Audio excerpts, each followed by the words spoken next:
So welcome to another episode of Conversations with an Investor. Today's episode we are going to discuss the three main misconceptions that people have when they're investing or planning to invest in property. So without further ado, let's dive right in. We're doing this in a proper studio now, so I hope you like it. Today I want to cover off some of the misconceptions that most people have when they ask about getting involved in property. So there's lots of them, and every single one of them are around mindset. And some people think it's knowledge, but most of the time it is mindset. And what we're going to do is cover off what those three look like. The one that's probably the top of everyone's list is that you need a lot of capital to get involved in property. And traditionally, if you were going to invest into the property market in the traditional routes, that's exactly right. In terms of, if someone's to go out there and to buy a huge property portfolio, you would absolutely need huge amounts of capital. That said, you have the benefit of knowing quite a lot of people that are involved in the property industry, and they are, by orders of magnitude, extremely successful, and as a byproduct of that, they generally have a lot of money.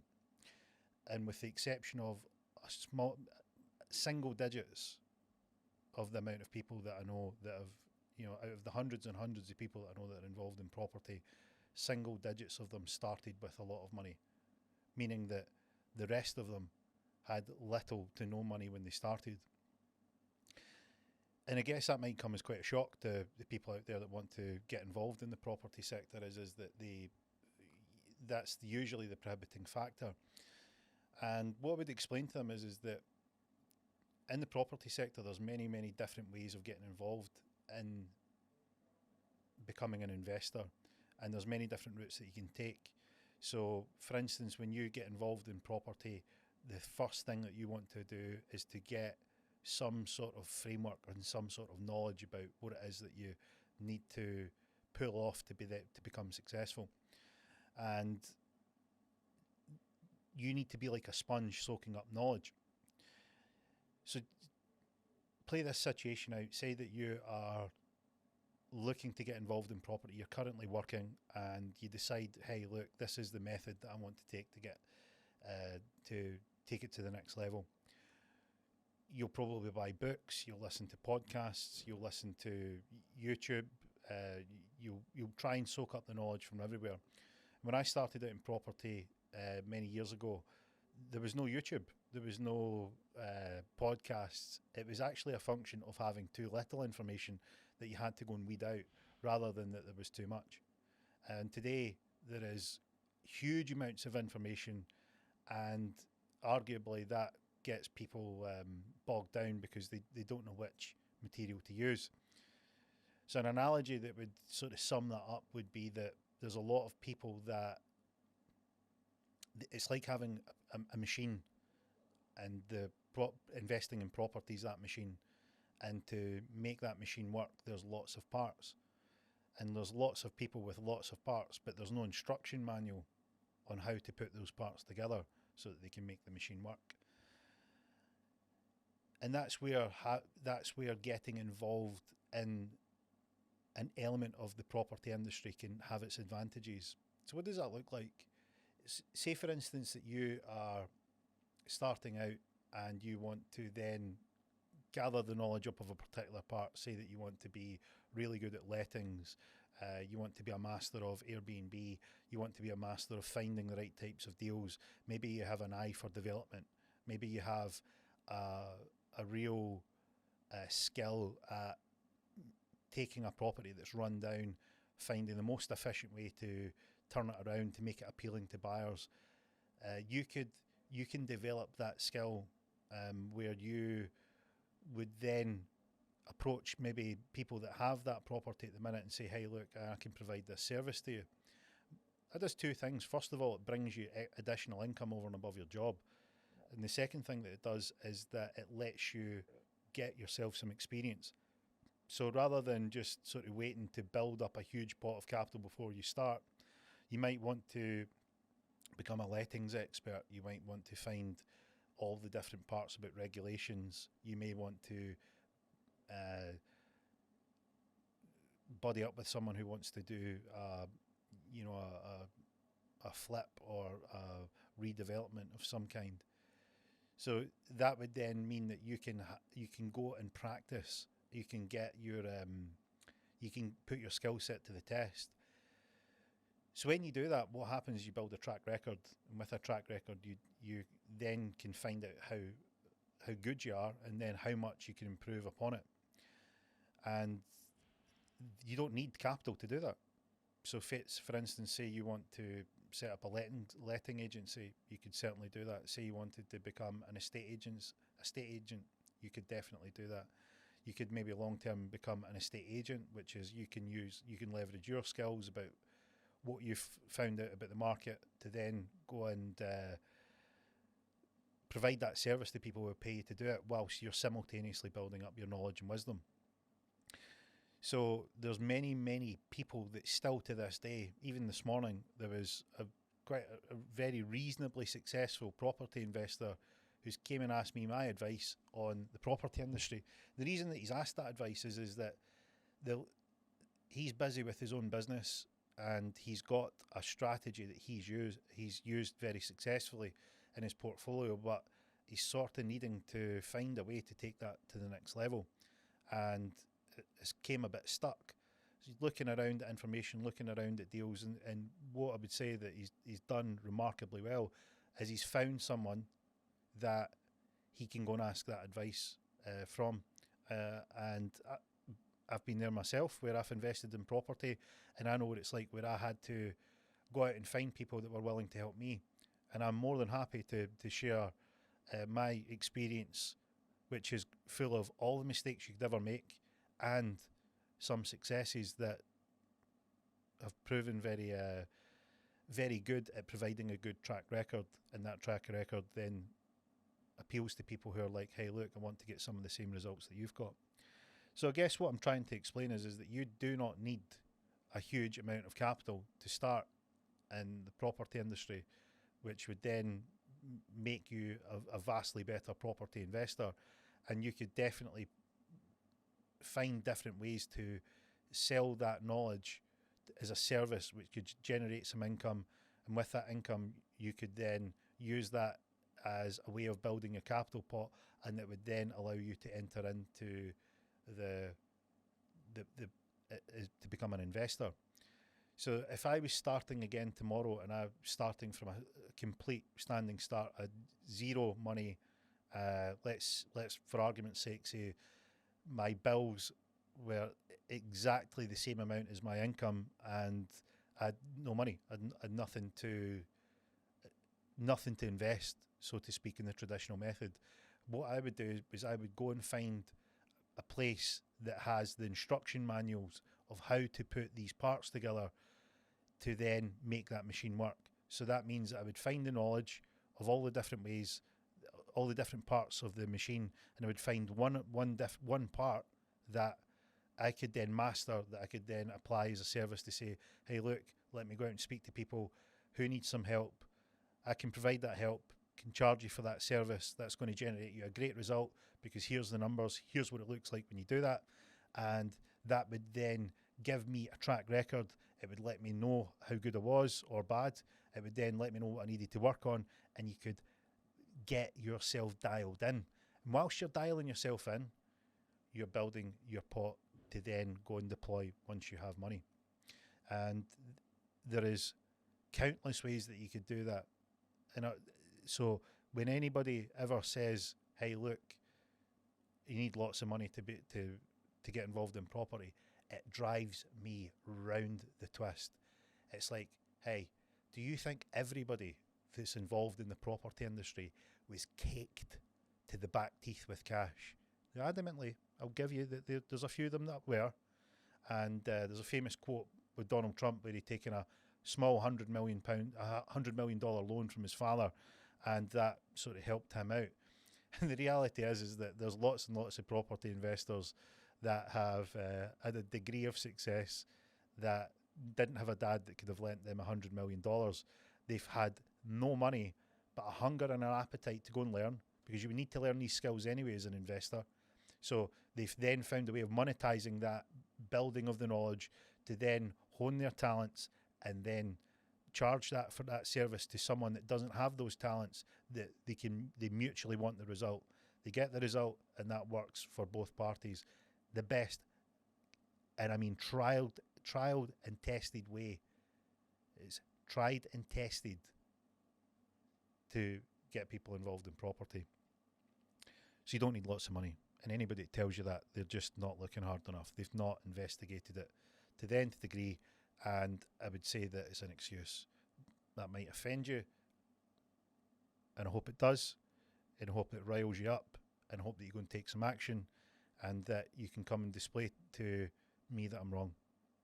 But if it riles you up enough, I think you're going to find out that you can make some money, you can do well, and you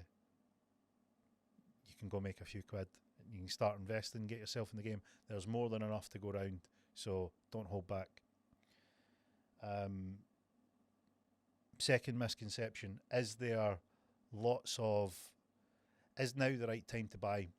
So what we're facing today is that there's lots of volatility in the market. There's lots of news. There's lots of talk about interest rates. There's lots of talk about cooling house prices, and it's basically a function of the cycle. There's a property cycle that takes place, and for anyone that doesn't know what that cycle looks like, there's a point where no one's really buying.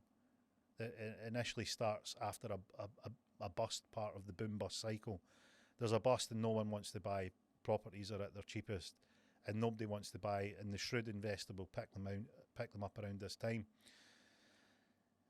The next part of the cycle is a growth phase, where essentially there's good value in buying properties. People will tend to allocate money to these properties because they generate a decent return. That return is generally expressed as yield, which is the income the property can generate divided by the purchase price that you need to pay to get it, gives you a yield percentage, which is very lucrative.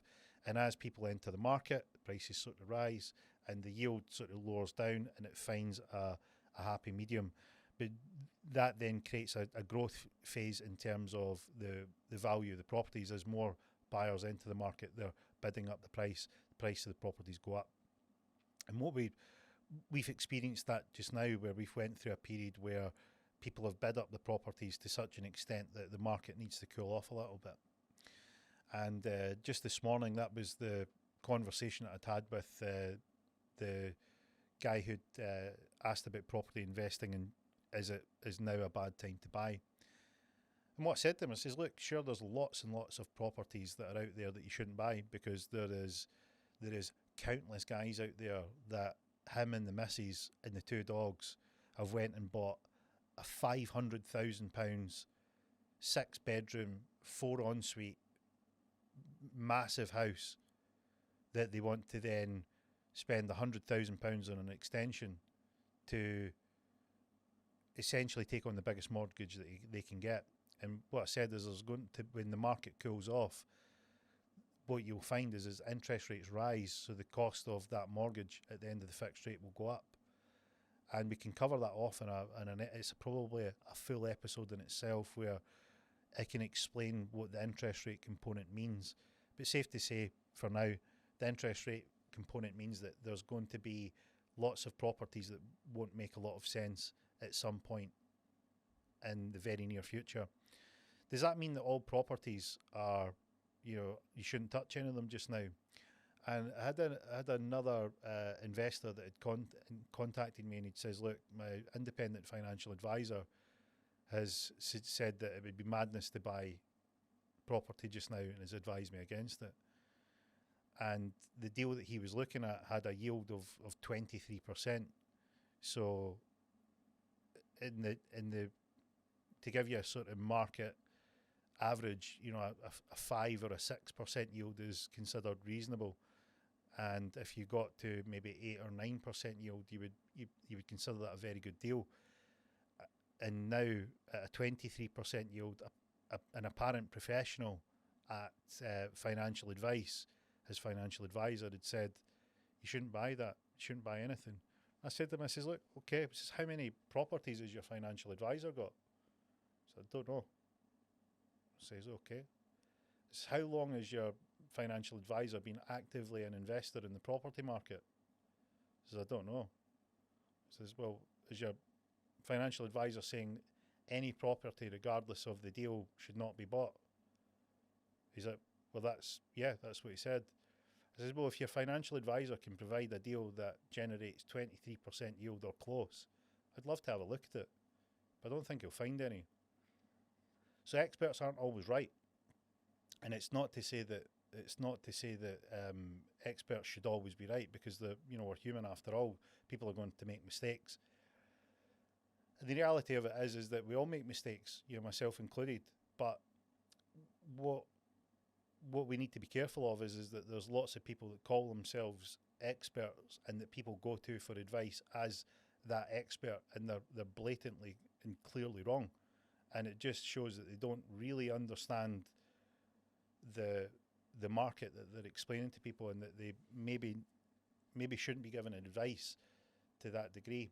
And it's only when you ask them the question, well, can you provide me something that's similar that you would suggest is better? And you look at the numbers and you see that maybe they're not quite as clued up as they maybe people expect them to be. So what do you do in a market like this? Well, essentially what it means is that when you have market conditions, let's take buy-to-let, for instance. Buy-to-let is the big, for a number of years, it's been the go-to for property investors. For those of you that don't know what buy-to-lets are, you purchase a property with the sole intent of renting it out. So you take that property, you buy it through the eyes of not something that you want or a location you want to live in, but you're buying it as a commercial venture. You've understood the market, you think there's a demand, you then work out what you can get for that property, you purchase it, and then you rent it out. And that for a number of years has been very, very good. And around about between 2010 to 2012, that was the base level of the market, where if you bought at that period, you were going to catch the upswing. And property prices were fairly low, and interest rates then started to reduce down as the banks in the last crisis, they decided to lower interest rates to ease the pressure in the financial system.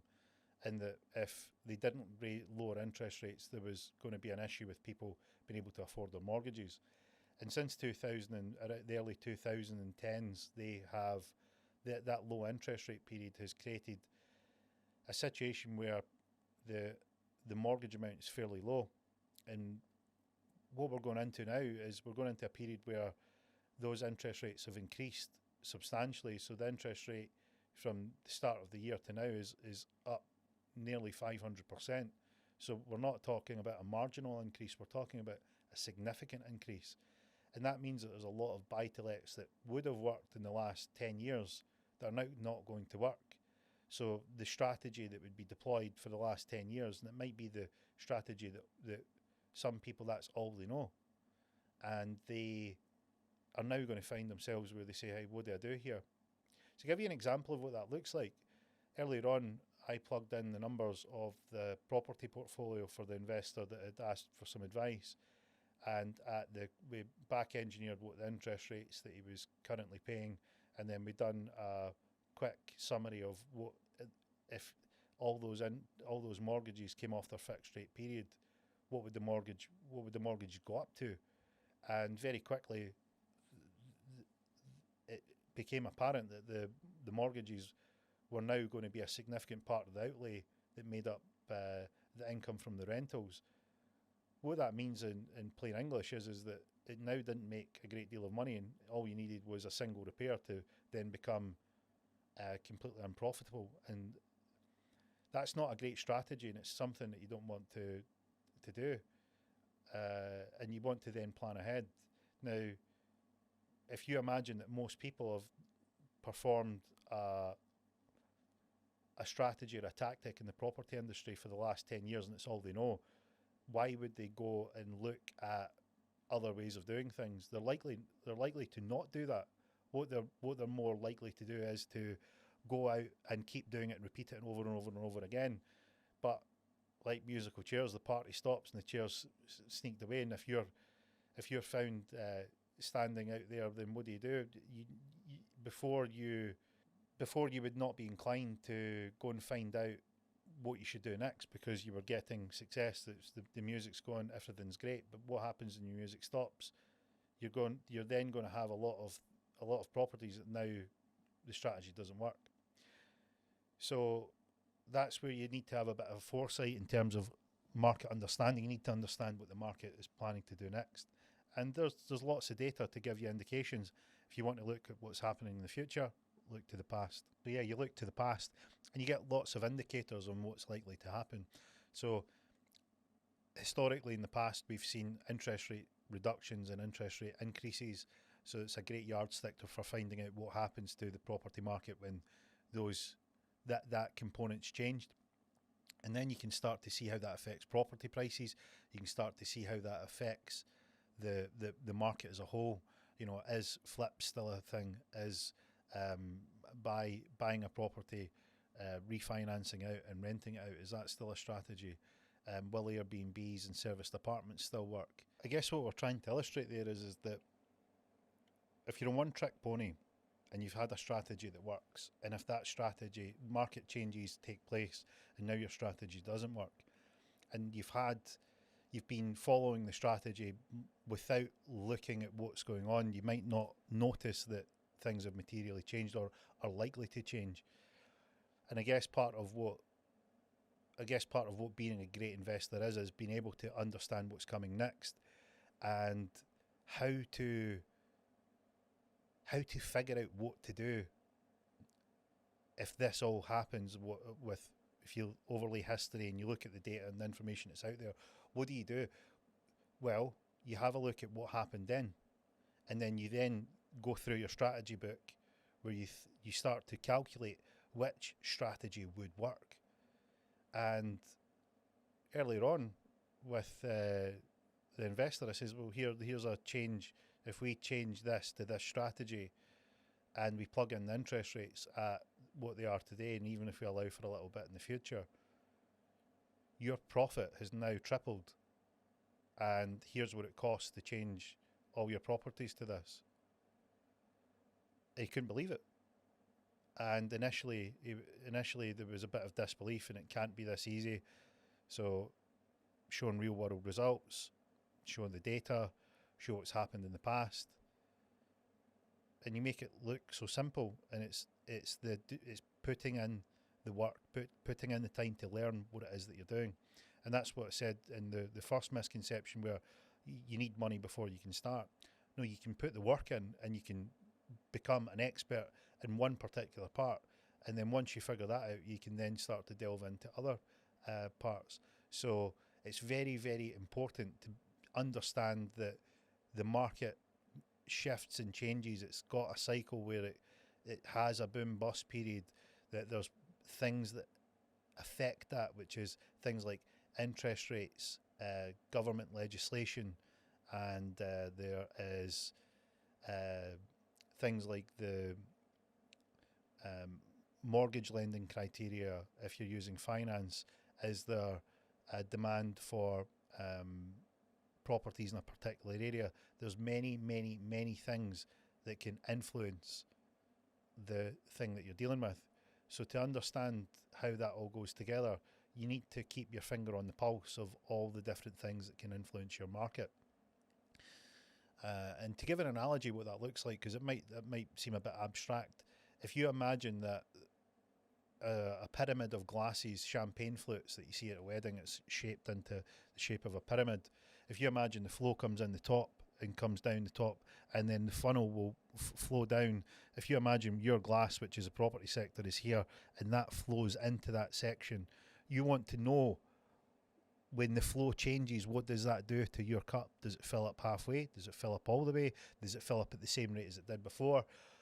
Where can I best move my flute and to capture the same performance as I did before, or where can I increase it? And that's why it's important to understand that there is. It's not just as simple as asking, is it the right time to buy now? It's not that straightforward. The reality is that there is deals out there that there's only certain points in the cycle that you should buy them, and you definitely need to exit out of them. And there's lots and lots of properties that the answer is it depends, and that if you understand where we're at in the cycle, it can be either a good deal or an okay deal, or you probably a not a right now deal type of investment. And then there's properties out there which you really need to hone your skill at being able to identify them. You need to understand the flow of the market. You need to understand what affects it and moves it. And that is the pieces. There's the deals that it doesn't matter what's going on. They're always the right. You can buy them and they work. But you need to be at the very, very top of your game. You need to have built the machine. You need to understand all the parts. You need to understand how the machine works. And see, when you do, it doesn't. You can invest in any point in the market, and that is really what. That's really what you want to get to. That's what you want to work towards. And to bring it back to the start, you don't need to wait till you've got lots of capital. You need to go and understand what the basics of the sector are. If you have a look at my ebook that I wrote a very short ebook that shows you all the different parts of the machine. And you can go and decide to go and do whatever which one you want. Say they're really good at admin, or you're really good at marketing, or you've got currently a builder, or you're currently a tradesperson. You can apply those skills. There's people in the property game that need those skills. And if you've got an interest in the property game, now you then are more appealing than just an agency or a service or a contractor that isn't interested other than making a buck. They'll team up with you to then give you the opportunity to get the best result for them, whilst also paying you for carrying out that service. So you can then build it up to what we just described there, which is once you have figured out once part of the industry, you can then go and figure out all the other parts. You don't need to be an expert on them all, but you need to have a good handle on them. Once you have a good handle on them, then you can invest in any conditions, because you'll be able to identify the deals that it doesn't really matter what the market's doing, because your strategy's absolutely pinned on. And I guess that's what I would say is a big part of what you should aim at when you're looking at investing or becoming an investor, is to get to the stage of not necessarily how many properties do you have, how much cash flow do you have, how much equity do you have, how much capital appreciation in properties. These are all great things, right? They're really, really good. But if you ask me what would be the single biggest thing that you could do that would make a material impact in your results, is becoming a student of the market as a whole and understanding what shifts it, because you will be a force to be reckoned with. You will just rise head and shoulders above everyone in terms of if you want to be a service provider or a contractor or something similar when you begin, and then when you build up the capital pot, you would then be the shrewdest investor out there, because you are now at the cutting edge of how to invest, where's the best place to allocate your money, where's the best place to maximize results, where's the deals that you can buy even if the market's falling and crashing. So you can just be an absolute animal out there where people just don't know how you do it. And the reality is all the information's out there, but how to put them together is the difficult part. So don't let it hold you back. And thinking about the third one, we had something that's not necessarily on my radar, but I guess for maybe a lot of people, a lot of the thing that maybe they have when they begin to invest is judgment. So people will say things like, you shouldn't, being a landlord's maybe a bit of a dirty task, or, it's sleaze landlords, or you see these shows on the TV where it's like slum landlords and all that type of thing. So some people may feel that there's a stigma in terms of the getting involved in this industry. And what I would say is that, see, if someone's judging you or judging what you want to do without any background knowledge, experience, or data that backs up what their judgment is, I would cut them out. I wouldn't entertain their opinion at all. Unless someone can explain that to you in such a way that it makes sense, not that they've just watched a TV program and they've said, "Hey, look, I think this is not a great idea to get into." Don't take any interest in what they've said at all. Do not give it any weight whatsoever. So the reality is there's lots of terrible tenants out of there. There's lots of tenants that, with the best will in the world, they're always going to be a problem for whoever gives them a property. But that said, the other side of that is there's lots of great tenants. There's lots of great landlords. I've certainly had great relationships with a lot of tenants. I've had a great relationship with guests, contractors, businesses, a variety of different people over the years. So I would say on the whole that there's no judgment to be made, and if anything, it's a very small part of the industry that I don't think on the whole represents the market.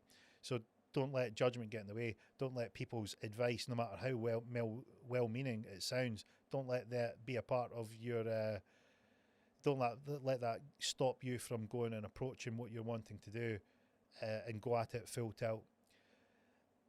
And in terms of where that leads you, you'll get a lot of people that will say things to you that will say, for instance, I don't know about that, it's too risky. And there's a guy called Tom. Tom used to train at the same gym that I did, and Tom was a Geordie, really nice guy, really nice energy about him. And when I was starting out, he says, "I don't know, lad. That's a bit of a risky game. It's a bit risky." And I said to him, "What's your experience? How many properties you had over the years?" And he says, "Well, I bought my first property, 40 years ago, and then I sold that, and then I moved into a bigger property, and then I sold that and I moved into another one, and I sold that and then I moved up here, and then I've ended up with a really nice house because I've bought and sold at the right time." Now the penny dropped for me very quickly that Tom hadn't really taken into account that his rise through the property ladder was a function of him actually buying property while simultaneously telling me at the time that buying property was risky, although it didn't appear risky at all, and it appeared to be the main source of how he'd achieved a significant result in the property ladder. So I asked him further, said, "Look, did you ever keep any of your properties and rent them out?" "Oh, no, it just seems risky, dealing with tenants, dealing with this, dealing with that." What would it be like if you still had your first property, and you rented it out? How much did you pay then, and how much is it worth now? He's like, "Oh, that would have been worth a fortune. It'd have been worth X." And I was like, "Right, what about property number 2? Same thing. What about property number 3? Same thing. What about property number 4? Same thing." And he was starting to realise that his initial well-meaning advice was actually really counterintuitive to his own results of how he got onto the property ladder and how he achieved a bit of a meteoric rise through the types of properties that he was able to buy.